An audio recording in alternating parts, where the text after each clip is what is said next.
Hey Reddit, I'm Daniel, 38, and my New Year's Eve turned into a night I'll never forget, but not for the reasons you'd think. My wife said she was out having drinks with friends, but when she ignored our daughter's calls, something didn't sit right. So I checked her phone records, and what I found unraveled months of lies and secrets. But the real shock? It didn't stop with her. Turns out, someone else in the family was hiding something even worse, and once the truth came out, there was no going back. Buckle up because this one's a wild ride. New Year's Eve was supposed to be simple. My wife, Emily, was going out with her friends, and I was staying home with our daughter, Lily. Fireworks, popcorn, and a movie marathon. That was the plan. But sometimes, plans go up in flames faster than you can blink. It started with a phone call. Around 10 p.m., Lily tried calling Emily to wish her a happy new year. No answer. She tried again, and again. By the fifth attempt, Lily looked up at me with those big, worried eyes that always hit me right in the chest. "Dad, why isn't Mom answering?" "Maybe she can't hear her phone," I said, forcing a smile. You know how loud those bars get.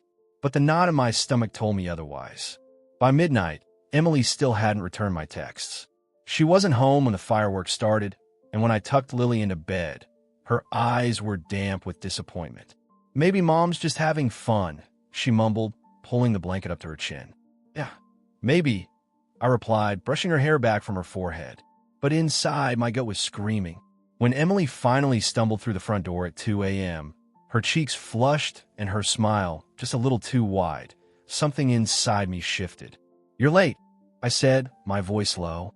"Lost track of time," she replied with a laugh, kicking off her heels. "You know how it is. Lily was trying to call you." Her smile faltered. "Oh, my phone must have died." I nodded slowly, my mind already racing ahead. "Go to bed, Emily," I said, my tone carefully even. "We'll talk tomorrow." Once she was asleep, I sat in the dark living room with her phone in my hand. I hadn't planned to check her records. I wasn't that guy. But the unease in my chest wouldn't let me rest. I pulled up the call logs. My stomach clenched. Dozens of late-night calls and texts to the same unknown number. And not just tonight. This had been going on for months. My hands trembled as I copied the number and ran a quick search. And that's when the floor dropped out from under me. Because the number belonged to my brother-in-law. I didn't sleep that night. While Emily dozed upstairs, oblivious, I sat in the kitchen replaying every interaction between her and my brother-in-law, Ryan. Every joke, every glance, every moment that seemed innocent at the time, but now felt like clues I'd missed. By morning, my anger had simmered into something colder, something sharp and clear. I wasn't going to accuse her without proof. But I wasn't going to ignore this, either. 2 days later, I confronted Emily. "Who's Ryan to you?" I asked, my voice calm but firm. Her eyes flicked up from her coffee mug, surprise flashing across her face. "What do you mean? You've been calling and texting him. Late at night. For months." She froze. For a moment, I thought she might deny it. But then she set down her mug with a soft clink, her fingers tightening around the handle. "It's not what you think," she said quickly. "We've just been talking." "Talking?" I repeated, my voice hardening. "Yes. Ryan's been having problems with Lisa, and he needed someone to talk to. I was just being there for him. Every night. For months." Emily's eyes darted away. "It's not like that." "Then tell me what it is like." I cut her off. Because from where I'm standing, it looks pretty damn suspicious. Her silence spoke louder than any excuse she could have given. That night, I confronted Ryan. "Why the hell have you been talking to my wife behind my back?" I demanded, my voice low and furious. Ryan's face paled. "Daniel, it's not what you think. Don't feed me that," I snapped. "Either tell me the truth, or I swear." "Fine," he interrupted, running a hand through his hair. "We've been close. But nothing happened, I swear. We just talked. That's all." I stepped closer, my fists clenching at my sides. "You think that makes it better?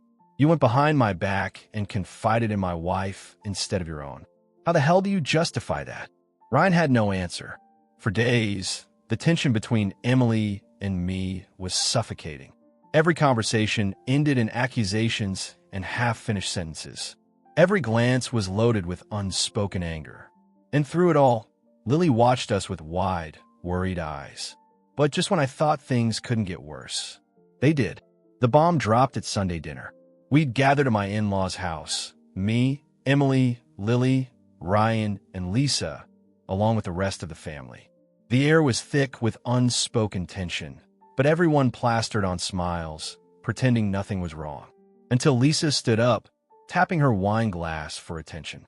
"I have a little surprise," she announced, her smile just a little too tight. "Since everyone's so interested in family connections lately, we decided to try something fun.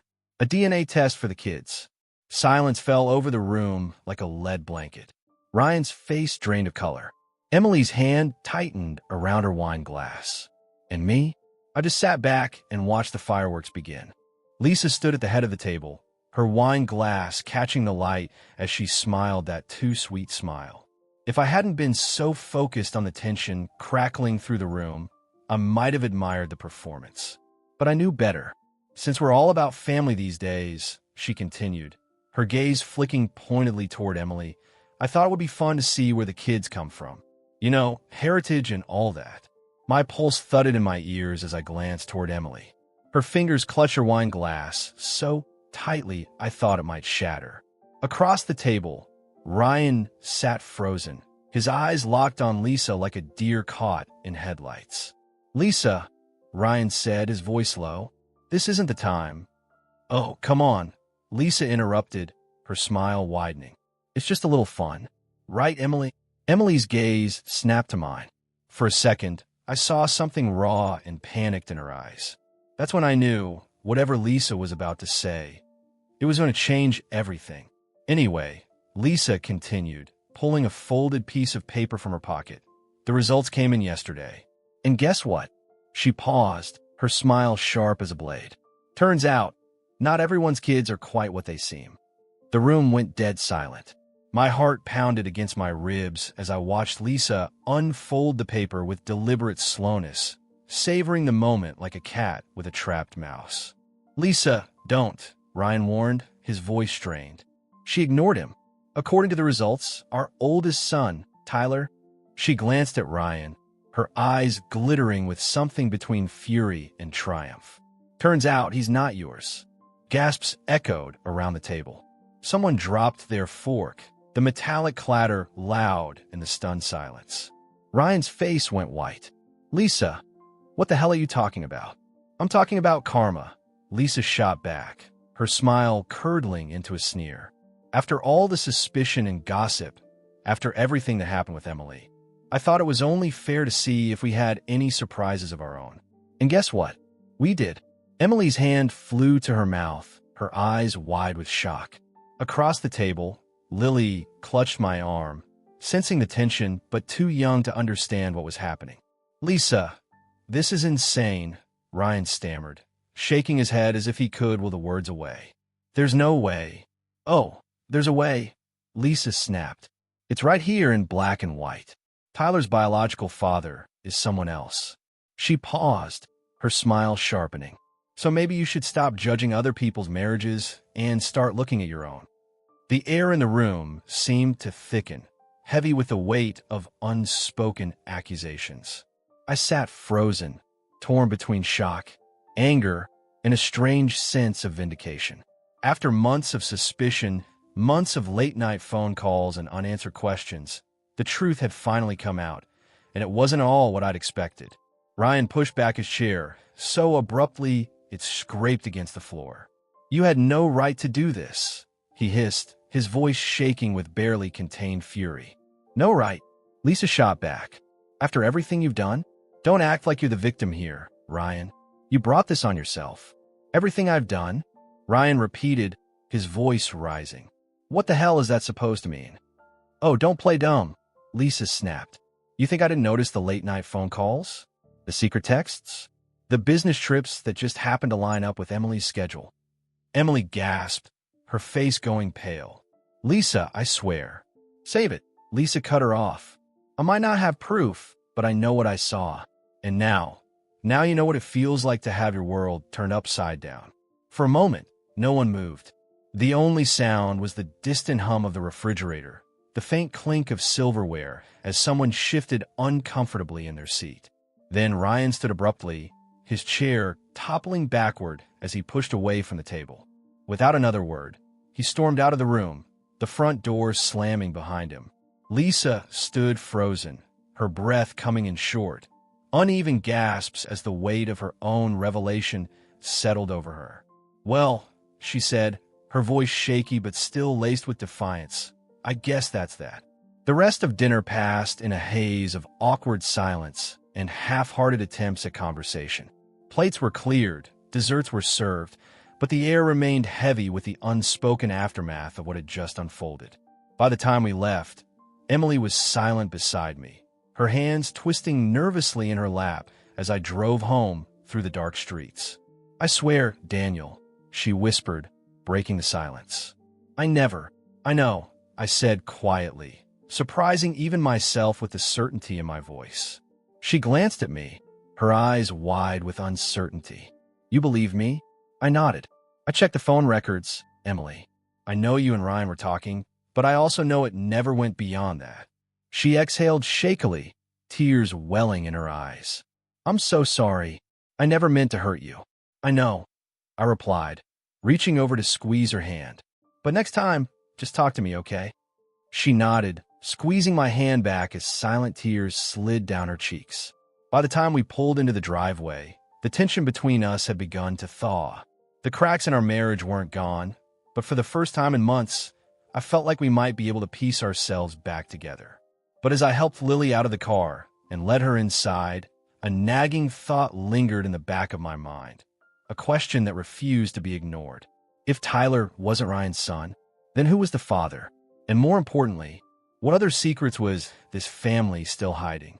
The days that followed were a whirlwind of whispered phone calls, awkward silences, and family gossip spreading faster than wildfire. I tried to focus on work, on Lily, on anything other than the chaos we'd left behind at that disastrous dinner. But no matter how hard I tried, I couldn't shake the feeling that we hadn't heard the last of this. And I was right. It started with a text from Ryan. "Ryan, we need to talk. Now." I stared at my phone, debating whether to ignore it. After everything that had happened, the last thing I wanted was to get dragged back into his mess. But something told me this wasn't over. Against my better judgment, I texted back. "Me, what's there talk about?" The reply came almost instantly. "Ryan, it's about Tyler. Please, Daniel, I need your help." My pulse spiked. What the hell did he think I could do? Still, curiosity got the better of me. "Me, fine. Meet me at the coffee shop near my office." 7 p.m. That evening, I arrived early, sipping black coffee and watching the snow fall softly outside the window. The bell above the door chimed, and Ryan stepped inside, his eyes bloodshot and his face drawn with exhaustion. He slid into the seat across from me, rubbing his hands together as if trying to gather his thoughts. "Thanks for meeting me," he muttered, his voice hoarse. "Cut to the chase, Ryan," I replied, my tone colder than I intended. "What do you want?" He exhaled slowly, staring down at the table as if searching for the right words. "It's about Tyler. I need to know who his real father is." I blinked. How the hell would I know that? Ryan glanced up, and the look in his eyes sent a chill down my spine. "Because I think it might be someone we know." I leaned back in my chair, my mind racing. "What are you talking about?" Ryan swallowed hard. "I've been thinking about the timing.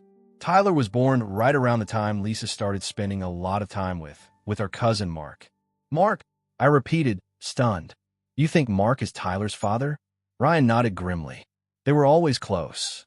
Too close, if you ask me. And after what happened with Emily and me, I started wondering what else Lisa might have been hiding." I rubbed my hands over my face, feeling the weight of this new revelation settle like a stone in my chest. "So what do you want me to do? Confront Mark?" "No," Ryan said quickly. "I need proof. I need to know the truth before I do anything." "That's where you come in." I stared at him, incredulous. "You want me to get Mark to take a DNA test?" "Please, Daniel," Ryan pleaded. "I know I screwed up. I know I hurt you and Emily. But this is my family. I need to know the truth. For Tyler's sake." I hesitated, torn between the lingering anger I still felt toward Ryan and the desperate look in his eyes. Finally, I nodded.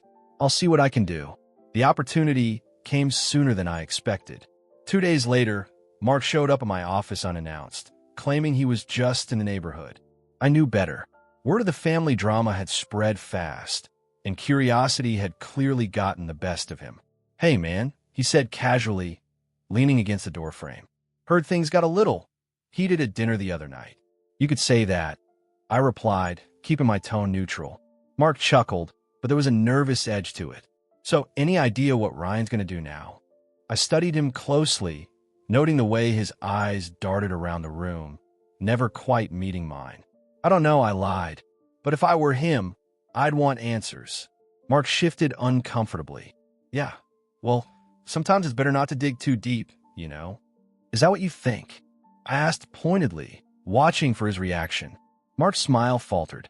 "Hey, I'm just saying, some secrets are better left buried." I leaned forward, my gaze steady. "And what if those secrets come out whether you like it or not?" Mark's eyes flicked to mine, and for a split second, I saw it. The flash of fear, of something darker lurking beneath his carefully composed facade. "Anyway," he said quickly, pushing away from the door, "I should get going. Just wanted to check in." "Sure," I replied, my mind already racing ahead. Later that night, I met Ryan in the parking lot outside my office, the winter air biting through my coat as I handed him the envelope.